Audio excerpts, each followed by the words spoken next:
Ceci est un livre audio autogénéré par Google. Introduction. Observer l'évolution des conflits internationaux, depuis plusieurs décennies suscite étonnement et interrogation. Pour le dire simplement, pourquoi les réactions des protagonistes en conflit ou celles des acteurs qui y participent à un titre ou à un autre, me semblent-elles inverses à ce que j'en attends? Est-ce que ma vision des choses est complètement erronée?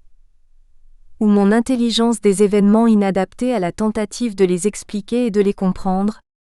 Je rejoins ce que disait Abba Eban, l'ancien ministre israélien des Affaires étrangères. Les nations ne se résolvent aux solutions raisonnables qu'après avoir épuisé toutes les autres. Il se trouve que mon parcours professionnel m'a placé très souvent en position d'autorité, par exemple en tant qu'architecte sur les chantiers que j'ai dirigés, ou comme enseignant l'urbanisme aux étudiants architectes à l'École des Beaux-Arts de Paris. Mais j'ai exercé aussi sous le statut d'arbitre, d'expert judiciaire, de médiateur dans des situations de litige où ma position m'a permis d'observer et de vivre le développement de ces litiges, et parfois, trop rarement, leur terminaison heureuse sur un accord librement accepté par les parties en conflit.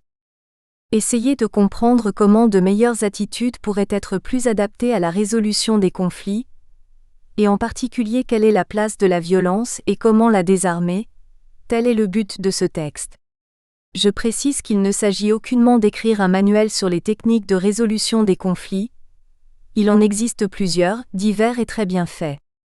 Il s'agit ici de réflexions personnelles, donc lacunaires et discutables, que je livre en espérant qu'elles entraîneront des réactions faisant avancer le lecteur dans ses propres réflexions sur ces sujets.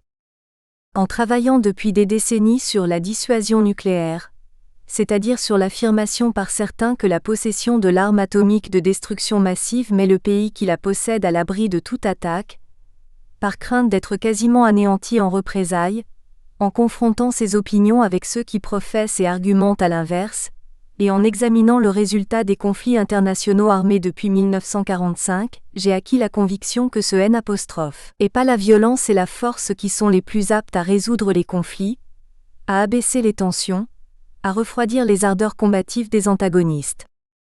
C'est pourquoi, après avoir évoqué brièvement l'inanité tragiquement meurtrière de quelques conflits contemporains, je vais parler d'aïkido, de médiation, de non-violence, de confiance. 1. Le petit chaton blanc. Nous habitions Lyon, mes sœurs et moi, quand notre mère apporta un matin un petit chaton blanc ramassé dans la rue, abandonné. Elle le déposa dans l'âtre vide de la cheminée, et ressortit en nous disant de l'empêcher de sortir de la pièce en attendant son retour. J'avais 6 ans à l'époque et ce chaton était très attirant, il miaulait, apeuré et cherchait à s'en aller. Je le repoussai dans l'âtre, il miaulait de plus belle. Et comme il ne se tenait pas tranquille et insistait pour s'en aller, je lui donnai en le repoussant, de petites tapes de la main ce qui le faisait crier un peu plus fort. Je garde de cet événement le souvenir que frapper, certes très légèrement, ce minuscule animal, m'a procuré un sentiment de puissance et même de plaisir. De ce plaisir, j'ai honte encore aujourd'hui. Plus tard, enfant, j'ai organisé des combats entre fourmis et sauterelles, parfois avec des mantes religieuses, dans des boîtes transparentes me permettant de les observer longuement. Puis, plus tard encore, j'ai chassé et tiré à la carabine sur des oiseaux pour le plaisir de réussir un tir de précision difficile. Il m'a fallu du temps pour prendre conscience que tous les êtres vivants sont aussi des êtres sensibles, qui doivent être traités comme tels. Ce qui m'interroge aujourd'hui, pourquoi un gamin de 6 ans prend-il plaisir à frapper un chaton? Étais-je un enfant né pervers, ou le plaisir de la violence est-il inné dans chacun de nous? Ou était-ce le plaisir d'exercer du pouvoir sur un être faible, plaisir qui nie facilement la violence de ce pouvoir? Sur la violence, je ne saurais faire mieux que renvoyer au livre de Mathieu Ricard, Plaidoyer pour l'altruisme, très argumenté et extrêmement documenté. Ricard conclut, comme beaucoup d'autres chercheurs, que l'enfant est plutôt naturellement bienveillant. La violence est cependant toujours prête à jaillir, en cas de peur, de nécessité de se défendre. Y prendre plaisir n'est pas naturel. Cela mérite un long développement que je n'entreprendrai pas ici. De naturel pacifique, il m'est arrivé une fois de me battre au collège durement avec mon voisin d'études qui m'avait exaspéré à maintes reprises, mais c'est à peu près tout ce dont je me souviens comme manifestation d'agression violente de ma part. 2. La guerre ne règle pas toujours les conflits. Il crève les yeux que presque toutes les guerres destinées à mettre fin aux conflits qui se sont succédés depuis 1945 ont échoué, pire même, ont aggravé les situations des pays où elles ont eu lieu. Quelques exemples parmi les conflits internationaux les plus importants de cette période. 2.1. La guerre de Corée. La guerre entre les deux Corées prend son origine lors de la partition de la Corée, à la suite d'un accord entre les alliés victorieux de la guerre du Pacifique, à la fin de la Seconde Guerre mondiale en 1945. Les États-Unis occupent le Sud, et l'URSS le Nord. Les Soviétiques favorisent l'installation dans leur zone d'occupation d'un comité populaire de Corée du Nord, dirigé par Kim Il-sung. Des négociations américano-soviétiques ont lieu mais échouent en 1947. En 1948, une tentative d'élection libre échoue. Elles n'auront lieu qu'au Sud et la division s'aggrave. Le Nord met en place un gouvernement communiste, début de la dynastie des Kim Jong, 3 générations, et le Sud un gouvernement pro-américain. Le 38e parallèle devient la frontière entre les deux Corées. Le 25 juin 1950, les forces du Nord envahissent le Sud, c'est la guerre ouverte. La Corée du Nord sera soutenue par l'URSS et la Chine, la Corée du Sud par les États-Unis et ses alliés, suite à une résolution du Conseil de sécurité, qui fourniront 88% des 341 000 soldats du Sud. Guerre longue et cruelle alternant succès et échec de part et d'autre, qui se termina par un cessez-le-feu. L'armistice fut signé le 27 juillet 1953 à Panmunjom. Les études et archives concernant cette guerre montrent qu'il y eut des massacres de prisonniers, certains retrouvés les mains liées dans les charniers, et de civils, y compris femmes et enfants.